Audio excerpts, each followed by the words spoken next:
So we are already done with chapter 4. So in today's class, we will start the chapter 5. So it's about unemployment. It's about unemployment and inflation rate. Give me some time to open the chapter.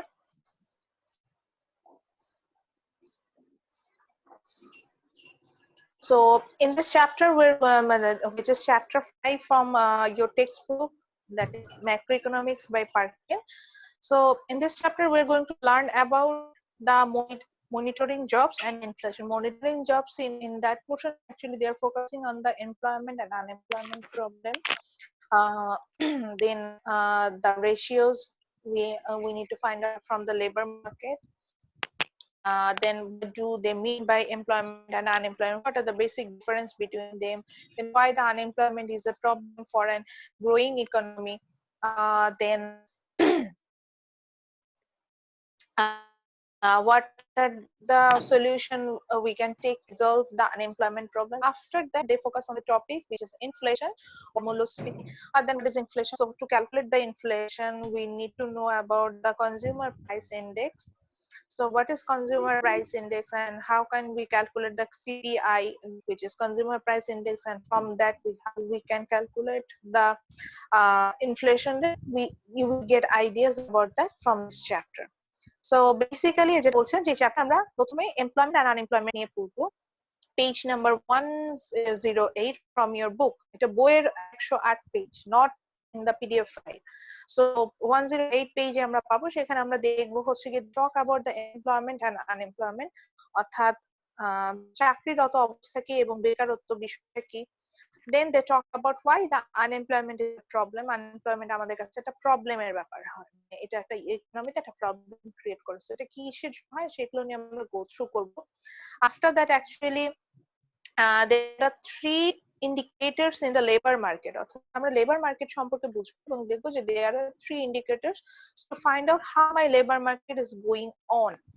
So এই indicator গুলো এখানে আমাদের প্রথম maths গুলো আসবে। That means we are going to calculate the unemployment rate, then employment to population ratio and labor force participation rate. নাম শুনে already হয়তো বুঝতে পারছেন যে কি পাবো। সো এখান থেকে আমাদের কাছে ম্যাথস করবে যে like unemployment rate, what is labor force, then employment to population ratio, okay, then labor force participation rate, so on. এগুলো জিনিসগুলো সম্পর্কে আমরা জানবো। After that we will go to the topic which is the classification of unemployment. এখানে আমরা হচ্ছে গিয়ে আনএমপ্লয়মেন্টে যে ডিফারেন্স গুলো আছে, সরি আমি টাইপস গুলো আছে সেগুলো সম্পর্কে জানবো, which is frictional, structural, cyclical and natural. And after that you will get to know about what is full employment level. Full employment level বলতে আমরা আসলে কি বুঝি সেটা সম্পর্কে জানবো। That's it. আমরা এখান থেকে আসলে যদি আরো জানতে চান আমি কোশ্চেন কিভাবে, সেই জন্য আমরা রিভিউ কুইজে গেলে আমরা বুঝতে পারবো যে এখান থেকে আসলে বেসিক কোশ্চেন গুলো কেমন হতে পারে। So after completing this portion, you will get ideas about the employment and unemployment problem. As an engineer, আপনার কিন্তু বুঝতে হবে যে আপনার লেবার ফোর্সটা কেমন হবে, আপনি মার্কেটে কখন এন্ট্রি করতে পারবেন। এর ইম্পর্টেন্স বলছে অ্যাজ এ ইঞ্জিনিয়ার আপনার এখানে লার্নিং গোলটা কি, যে আপনার জানতে হবে যে আপনি লেবার মার্কেটটা কিরকম চলছে, কখন আপনি মার্কেটে এন্ট্রি করতে পারবেন, এখন মার্কেটে যদি আনএমপ্লয়মেন্ট ক্রিয়েট সেটা সলভ করার জন্য আপনি কি কি স্টেপ নিতে পারেন, অথবা যদি আপনি নিজে অ্যাজ এ ইঞ্জিনিয়ার এন্টারপ্রেনার হতে চান, আপনি নিজে ফার্ম ক্রিয়েট করতে চান, সেক্ষেত্রে আপনি লেবার হায়ার গুলো কিভাবে করবেন, ট্রেনিং আপনার কি কি সিগন্যালিং দেখে আপনি হচ্ছেন গিয়ে আপনার লেবার গুলো হায়ার করবেন, এরকম বিষয়গুলো আসবে। এবং অনেক ক্ষেত্রে যেটা পার্সোনাল লাইফে আমাদের কাজে লাগে, কারণ অনেক সময় নিজের কোন সিচুয়েশন আমরা মনে করি যে আমরা আসলে unemployed, but it is not. সেগুলো কেন হচ্ছে লার্নিং এখান থেকে পাবো। So after completing this, we will focus on the topic inflation. It's one of my favorite topic, it's true. খুবই পছন্দ করি ইনফ্লেশনটা পড়াতে আমি।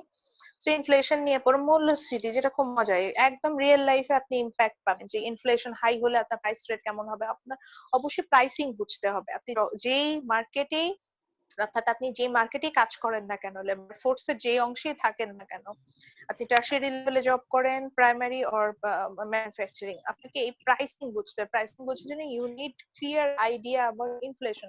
দেশে ইনফ্লেশন রেটটা কত এটা বুঝতে হয়। সো আর আসলে ইনফ্লেশন বুঝবো, then actually is inflation a problem for an economy? It's a kind of question. So আমরা এটা দেখবো যে আসলে প্রবলেম কি না সেটা সম্পর্কে, বুঝে প্রবলেম কি, দেন আমরা আসলে এখান থেকে ম্যাথসে চলে যাবো। সিপিআই এটা calculate, CPI consumer price index বলে একটা বিষয় আছে, সেখান থেকে আসলে আমরা ইনফ্লেশন ক্যালকুলেশন করতে পারি। যে দেখেন মেজারিং দ্য ইনফ্লেশন রেট, আমরা একটা ফর্মুলা দেখতে পাচ্ছি। So that's it from the book. আমরা বুকে কোন কোন পার্টে যাচ্ছি এটা আমি মেনশন করে দিলাম। সো আমি এখন স্লাইড শেয়ার করব যদিও, সো এটার জন্য আগে বলে দিচ্ছি আমরা পেজ 108 এ আছি। From your book, page 108. So our first topic I'm going to focus is about employment. So take a paper and write down that employment. I'm going to give you the definition.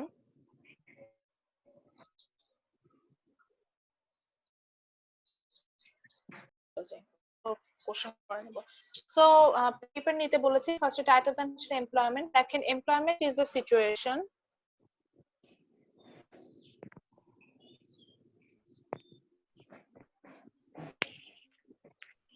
employment is a situation where a person employment is a situation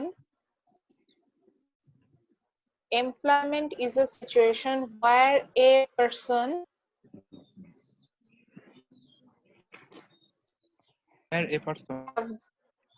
a person have willingness, where a person has willingness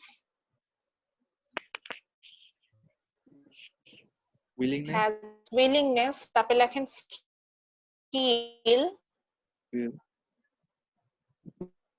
skill to perform a work,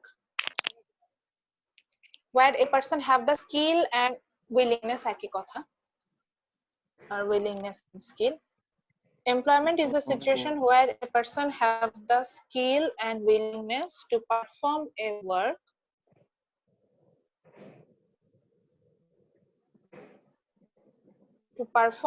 work for another. Employment is a situation, again I mentioned, employment is a situation where a person have the skill and willingness to perform a work for another, for which he or she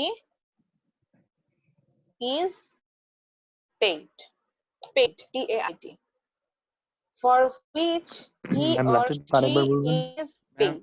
Again I mentioned, employment is a situation where a person have skill and ability, or skill ability, whatever is it, have skill and ability to perform a work or do a work,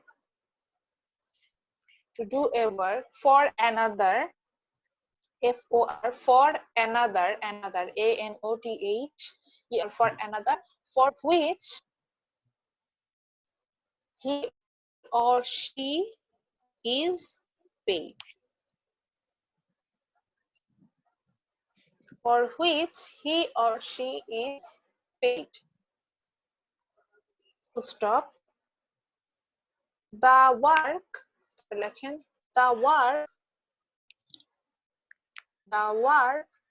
could be full time or part time. The work could be full time, FULL, full time or part time.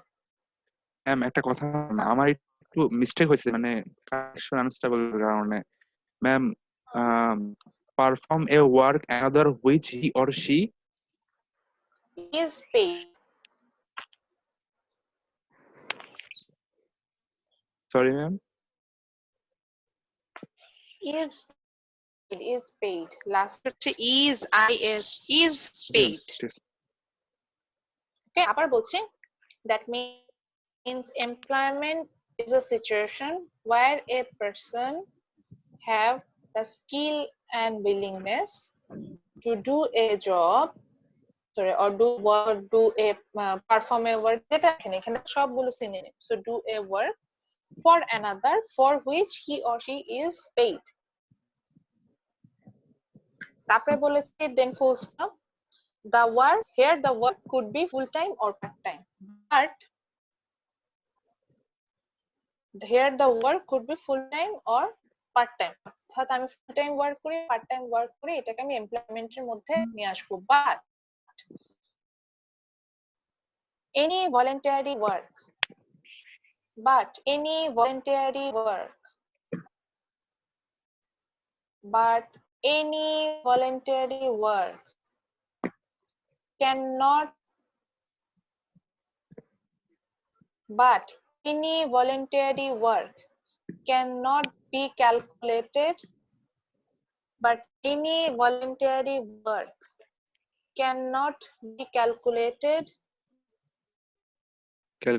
but any voluntary work cannot be calculated as employment.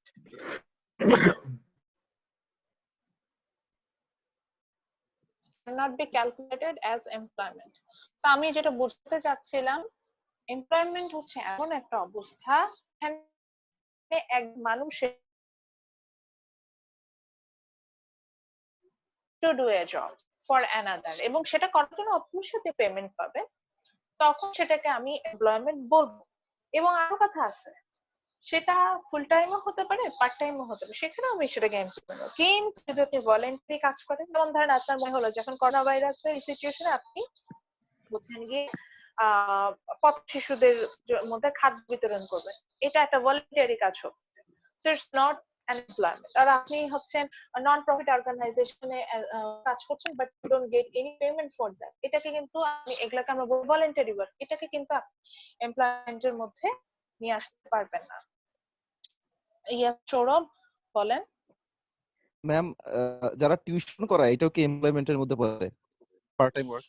এটা আসলে definition আমাদের দেশে টিউশনিটাকে নন institutional ওয়ার্কের মধ্যে নিয়ে আসে, মানে এটার কোনো ক্যালকুলেশনের মধ্যে নিয়ে আসে না, যেটাকে আপনি বলতে পারেন আমাদের হোম মেকার যারা পাশে যে কাজ করছে, এটা একটা নন ইনস্টিটিউশনাল ওয়ার্ক। এটাকে আসলে আনএমপ্লয়মেন্টের মধ্যে আমি নিয়ে আসি, কন্ডিশনটা আসলে আনএমপ্লয়মেন্টের মধ্যে যায়। কিন্তু যদি এটা ইকোনমি ভ্যারি করে, আসলে এই ব্যাপারটা আমি বলবো, যদি আমি এটাকে ইনস্টিটিউশনাল ওয়ার্ক আমার হিসেবে ধরে, উইলিংসও আছে, স্কিলও আছে, এবং আমি এটার জন্য পেইড। হ্যাঁ ওটাই বলছি, আমি আমার দেশের বেসিসে বলছি, আমার দেশের বেসিসে এটা হচ্ছে অপ্রাতিষ্ঠানিক কাজ। এবার বুঝাতে পারছি? অর্থাৎ জি। যেটার কোনো হিসেব আমার গভর্নমেন্টের কাছে নাই, সো তখন তারা এমপ্লয়ের মধ্যে নেয় না, আপনাকে কিন্তু নাও ইউর আন্ডার অ্যান ইনস্টিটিউট, তখন আপনাকে কিন্তু এমপ্লয়েড বলা হবে ওরকম। সো যখন যেটাকে যদি এটা গভর্নমেন্ট মানে ইকোনমির উপর ডিপেন্ড করে, যেমন আমি ইউরোপ কথা বলছি না, ওখানে কিন্তু এটাকে টিউটর আছে এবং ওদের একটা প্রাতিষ্ঠানিক প্ল্যাটফর্ম থাকে, সেখান থেকে ওরা এমপ্লয়েড হয়, এভাবে আসে। সো ওখানে কিন্তু এটাকে আপনি হচ্ছেন গিয়ে ইয়া বলতে পারবেন না যে অপ্রাতিষ্ঠানিক কোনো কাজ, এটাকে একটা এমপ্লয়মেন্টের মধ্যে আসবে, এটা এমপ্লয়মেন্টের মধ্যে আসবে। এটা কিছু ক্ষেত্রে কন্ডিশনটা বুঝে ইকোনমির উপর ডিপেন্ড করবে। সো এবার আসি তাহলে, যেটা বলেন যে ভলেন্টারি কাজ করছেন, এটাকে আপনি এমপ্লয়মেন্টের মধ্যে আনতে পারবেন না। তারপরে যে এখানে একটা কোশ্চেন হতো যে নন ইনস্টিটিউশনাল ওয়ার্ক হলে সেটা আমি এমপ্লয়মেন্টের মধ্যে দেখাতে পারছেন, যেহেতু আমার ইকোনমিতে সেটা নেওয়ার এক্সেস নাই। আদারওয়াইজ আমি যদি কোনো সিচুয়েশন থাকে you have the willingness and you have the skill, then এটাকে এমপ্লয়মেন্ট বলবো। এখন আপনি বললেন যে ম্যাডাম উইলিংনেসটা কি বুঝাচ্ছেন? এখন ধরেন আমি বাসায় বসে আছি, আমার বাবার 5 তলা, সৌরভ ধরেন বাসায় বসে আছে, ওর বাবার 5 তলা বাড়ি আছে, চিন্তা করো বাড়ি ভাড়া তুলবো আর ঘোরাঘুরি করবো, কোনো জব করার ইচ্ছা নেই। So in this cases he doesn't have the willingness, so আমি তাকে আসলে এমপ্লয়মেন্টের মধ্যে আনতেই পারছি না। এখানে আসলে আসবে, সে এখানে ওয়ার্কিং এজের মধ্যে থাকবে, কিন্তু লেবার ফোর্স এর মধ্যে আমি তাকে আনতে পারবো না, কারণ হচ্ছে তার তো কাজ করার ইচ্ছা নেই, আমি এখানে এমপ্লয়মেন্টের কন্ডিশনেই আসে নাই। আচ্ছা এবার আসে স্কিল যেটাকে বলছেন, স্কিলটা বলতে বোঝাচ্ছে যে ধরেন এখন সৌরভের ইচ্ছা হচ্ছে কি মাইক্রোসফটের সিইও হবে, সো মাইক্রোসফটের সিইও হতে হলে আর যে পরিমাণ কম্পিউটার স্কিল দরকার সেটা নাই, তাহলে কি সে মাইক্রোসফটের সিইও হতে পারবে? পারবে না। সো তাকে সে স্কিলড হতে হবে, সেটা হওয়ার পরে then আমি সেটাকে তখন আমি এমপ্লয়মেন্টের জন্য কন্ডিশনে আনতে পারবো। আচ্ছা, তাহলে আনএমপ্লয়মেন্ট কি হবে? Just opposite of the it. That means unemployment also is just এটার opposite লিখবে যে unemployment is a situation where a person wants to do the job, have the skill, ability, কাজও করতে চাচ্ছে, but doesn't get any suitable job for him. That's it. So যখন এরকম হবে যে আমি স্কিল আছে, যে আমি যেমন ধরেন আমাদের অনেকের এটা হয় যে আমরা স্কিল আছে বাট সুইটেবল জব পাচ্ছি, এই জন্য আমি জবে দিচ্ছি না, তখন আমি সেটাকে আনএমপ্লয়মেন্ট বলবো। বা কোনো কারণে মার্কেট স্ট্রাকচার চেঞ্জ হয়ে গেল, দেখা গেল যে মার্কেটে একটা সময়, যেমন আমি একটা এক্সাম্পল দিতে পারি, একটা সময় মার্কেটে টাইপিস্টদের খুব ডিমান্ড ছিল, কিন্তু এখন ঘরে ঘরে সবাই টাইপ করতে হবে মাইক্রোসফট ওয়ার্ড এর কারণে। মাইক্রোসফট অফিস যে অ্যাপস গুলো আছে সেখান থেকে আমরা সবাই টাইপ করা এন্ড আদার্স এই প্রসেসিং করা তো শিখেছি। আমার এখন টাইপিস্ট দরকার নেই। যারা টাইপিস্ট ছিল তারা কিন্তু স্কিলড, জান স্কিল না, but for the situation they don't get job. So এই যে এই সিচুয়েশন, এটাকে আমরা বলবো হচ্ছে কি আনএমপ্লয়েড। সো যখন একজনের স্কিল আছে বা ইচ্ছা আছে, বা মার্কেটে কোনো সিচুয়েশনের কারণে সুইটেবল জব পাচ্ছে না, পেমেন্ট পাচ্ছে না, তখন সেই সিচুয়েশনটাকে আমি আনএমপ্লয়মেন্ট বলবো। এখন হ্যাঁ, আবার এটার সাথে গার্মেন্টস ওয়ার্কারদের মিলাই দেয় না যে ম্যাডাম ওরা তো পেমেন্ট পাচ্ছে না, এটা অন্য, এটা আমাদের দেশের ম্যাল ফাংশন, এখানে আবার এই জিনিসের সাথে এটা আসে না।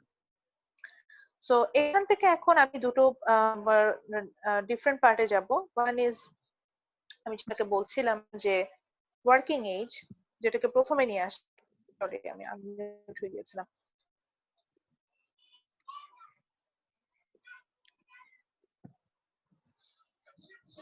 আমার কেন স্ক্রিন শেয়ার হচ্ছে না?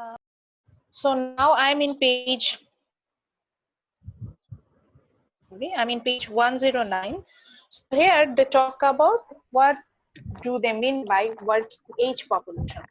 তো নরমালি একটা পপুলেশনের যে অংশটা কর্মক্ষম জাতি হয় তাকে আমরা সাধারণত ওয়ার্কিং এজ পপুলেশনের মধ্যে নিয়ে আসি। সো মেইন এখানে কন্ডিশনটা হচ্ছে গিয়ে when people under, মানে এখানে এজ লিমিটটা আমাদের হবে হচ্ছে 16 to 65. That means when you are under 16 to 65 age group, 16 থেকে 65 মানে কি জানি না, 16 থেকে 65 এর মধ্যে, 16 to 65 এর মধ্যে আপনি আছেন। And আরো কন্ডিশন গুলো বলি, আপনি জেলে না, you are not in jail, you are not in hospital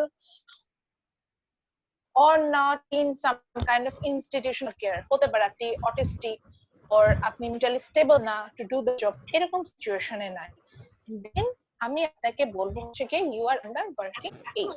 এখন একটা ওয়ার্কিং এজে থাকলেই যে লেবার ফোর্স হবে তা না, ওয়ার্কিং এজের দুটো পার্ট হয়, সেটা হচ্ছে গিয়ে labour force and non labour force. Labour force বলতে বোঝাচ্ছে labour force is the sum of number of people employed and number of people unemployed. আবারও ক্লিয়ার করি, লেবার ফোর্স বলতে বোঝাচ্ছে যে number of people employed plus number of people unemployed, যে আমি ফর্মুলাটা নিয়ে আসছি for labour force. And working age বলতে বোঝাচ্ছে the part of the population who are under 16 to 65 age range. ঠিক আছে? সো খাতায় লিখে রাখেন ওয়ার্কিং এজ মিন্স 16 থেকে 65 পর্যন্ত এজ গ্রুপে যারা আছে তারা ওয়ার্কিং এর মধ্যে পড়বে। এর মধ্যে লেবার ফোর্স, মানে লেবার ফোর্স থাকবে, নন লেবার ফোর্সের পিপলও থাকবে, অর্থাৎ কেউ লেবার ফোর্সেও থাকতে পারে, নন লেবার ফোর্সেও থাকবে। নন লেবার ফোর্সে কি ভাবছো সেটা আসবো। আর হচ্ছে কি লেবার ফোর্স বলতে আমি কি বুঝবো? লেবার ফোর্স বলতে আমি বুঝবো হচ্ছে গিয়ে যে যারা employed or unemployed, means at a country the number of total number of employed people and the total number of unemployed people, the sum is called labor force. এবার আসি একটু, আমি যে সৌরভের কথা বলছিলাম না, যে ওর বাবার 5 তলা বাড়ি আছে, এজন্য উনি কাজ করতে চান না, তাহলে উনি যেহেতু কাজ করতে চান না, তাহলে আপনাকে আনএমপ্লয়মেন্টের মধ্যে আমি আনতে পারি না, কারণ উনি কাজ খুঁজতেছেন, জব পায় না, এরকম তো কোনো সিচুয়েশন হয় না। তা আবার এমপ্লয়মেন্টের মধ্যে আনতে পারছে না, কারণ হচ্ছে উনি কাজই করতে চান না। কিন্তু উনি ওয়ার্কিং এজের মধ্যে হচ্ছে গিয়ে করছেন না, সো ওয়ার্কিং এজের মধ্যে পড়লে কিন্তু যেহেতু এমপ্লয়মেন্টের মধ্যেও পড়ছে না, আনএমপ্লয়মেন্টের মধ্যেও পড়ছে না, তখন সেটা আমি বলবো হচ্ছে গিয়ে he is under non labour force. non-labor force, মানে he is under the working age but he is under the non-labor force। যে এই যে একটু আগে সৌরভ আরেকটা কোশ্চেন করেছেন ম্যাডাম, এই যে নন ইনস্টিটিউশনাল ওয়ার্ক গুলো এদের ক্যালকুলেশন আনতে হয় যদি, তখন কিভাবে আনতে পারে? এই নন লেবার ফোর্স থেকে আনা হয়, যেটা হচ্ছে কিনা আমাদের দেশের হোম মেকার বলা হয় যে এরা নন লেবার ফোর্স পার্টিসিপেশনের লেভেলে নাই, অথচ তাদেরকে যদি আমি নিয়ে আসতে পারতাম সেখান থেকে আমাদের জিডিপি গ্রোথের কত এরকম অনেক সার্ভে আছে আমাদের দেশে।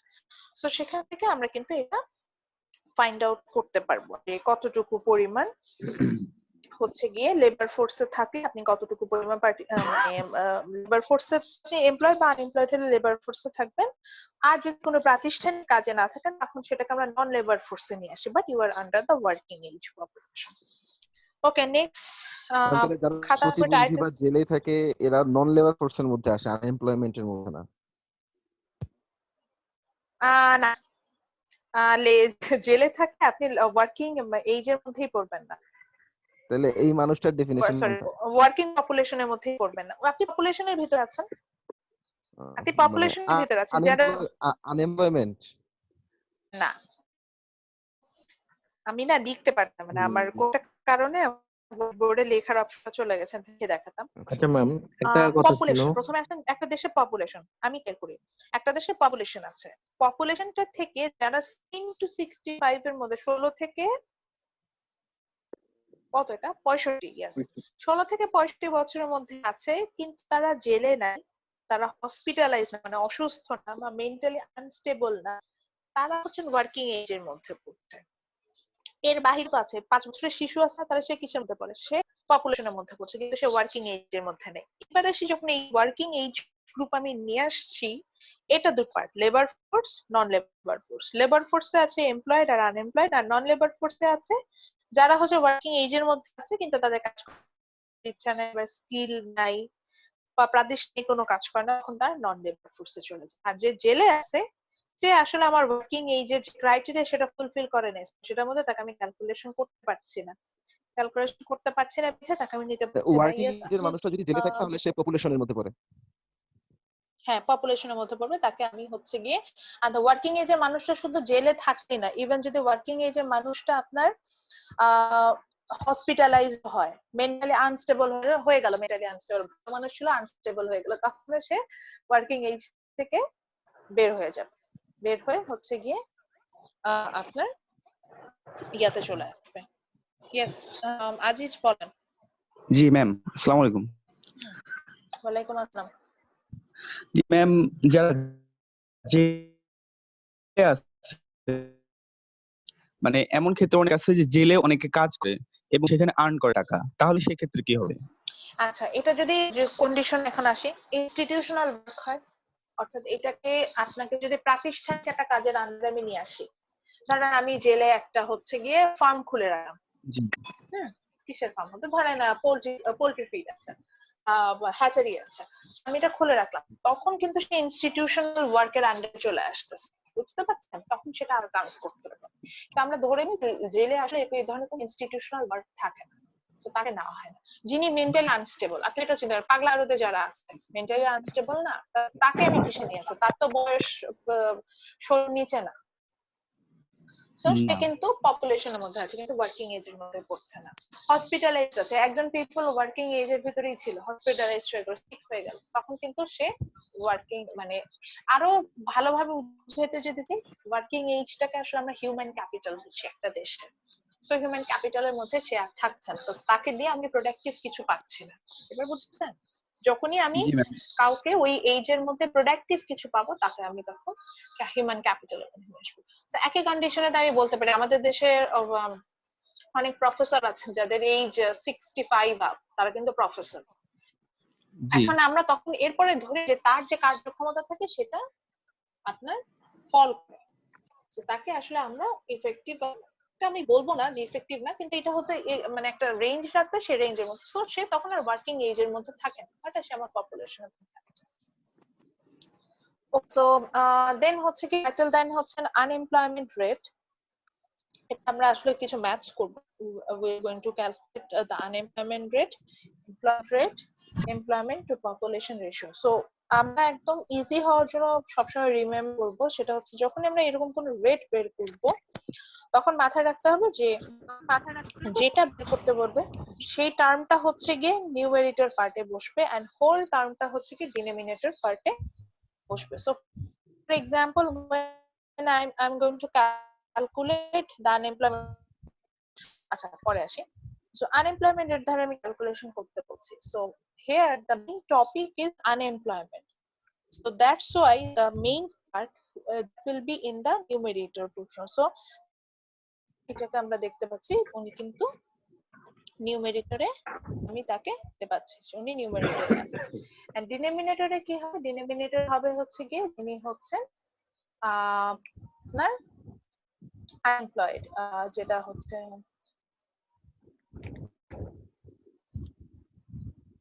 ওকে। একজন হ্যান্ড রেজ করেছেন, হ্যাঁ স্যার আপনি থাকলে বলেন। আচ্ছা, সো দেন হচ্ছে গিয়ে টোটাল টার্মটা আমার কি হতে পারে, আনএমপ্লয়েড পার্সনটা কোথা থেকে আসতেছে? অবভিয়াসলি লেবার ফোর্স থেকে আসছে। সো এই জন্য হচ্ছে কি আমি ডিভাইডেড করছি নাম্বার অফ লেবার ফোর্স দিয়ে। দেন যেহেতু আমি রেট বের করতে চাচ্ছি, অবভিয়াসলি আপনাকে এটাকে পার্সেন্টেজ আনতে হবে। So that's why it will be multiply by 100। Same thing আপনি নিচে আরেকটা ফর্মুলা লেখেন which is employment rate। Employment রেটের এখানে ফর্মুলা দেওয়া নেই, তাহলে এমপ্লয়মেন্ট রেটের জন্য আমার ফর্মুলা কি হবে? Just like this, employment rate will be equal the number of people employed divided by labor force multiplied by 100. and labor force মানে তো হচ্ছে এখানে লেখাই আছে number of people employed plus number of people unemployed.